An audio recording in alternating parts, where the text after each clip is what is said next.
अच्छी ना होने के कारण उनका जीवन संघर्षों से पूर्ण था। तब भी उन्होंने अपनी शिक्षा प्राप्त की और पुस्तकों से प्रेम करना नहीं छोड़ा। पुस्तकों से प्रेम करने के पुस्तकों से लगाव करने के कारण ही वह इतने सफल लेखक बने कि उनकी रचनाएं आज भी प्रासंगिक हैं और लोगों का मन मोह है। पूर्व के कवि श्री हरिशंकर परसाई जी।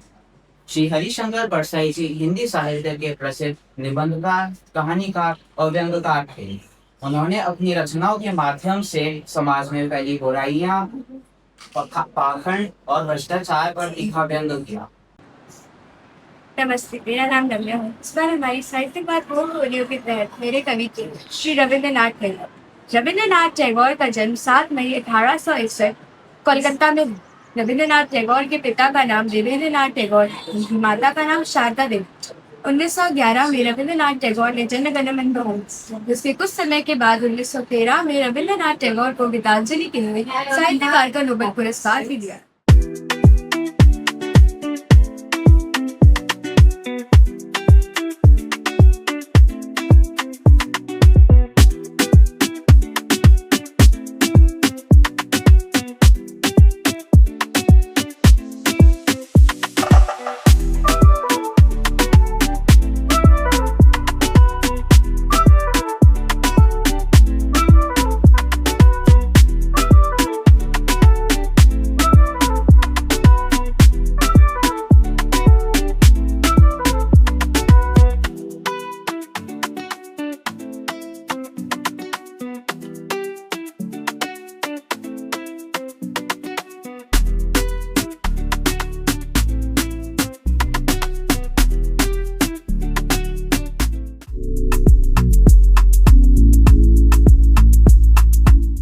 सच्ची परीक्षा। रमेश शहर के एक बड़े पुस्तकालय में क्लब था। एक दिन हिसाब करते समय उसे अपनी मेज पर एक भूरे रंग का लिफाफा मिला, जिसमें 50,000 रुपए थे और कुछ जरूरी कागजात। वह रकम किसी प्रकाशक की थी। रमेश के घर की स्थिति खराब थी और माँ की दवाइयों के लिए पैसों की सख्त जरूरत थी, लेकिन उसे जमीन ने उसे ललकारा। मेरा नाम मयंक कपूर है और मैं कक्षा 10वीं ब का छात्र हूँ। मैंने हिंदी परियोजना में एक स्वरचित कविता लिखी है, जिसका शीर्षक है ईमानदारी। ईमानदारी मानव जीवन का सबसे अनमोल गुण है। इसका अर्थ केवल सच बोलना ही नहीं, बल्कि अपने कार्यों, विचारों और कर्तव्यों के प्रति वफादार होना भी है। प्रसिद्ध कहावत है, ईमानदारी सबसे अच्छी नीति है। यह वाक्य आज के समय में भी उतना ही सच है जितना पहले था। एक ईमानदार व्यक्ति समाज में सम्मान और विश्वास पाता है।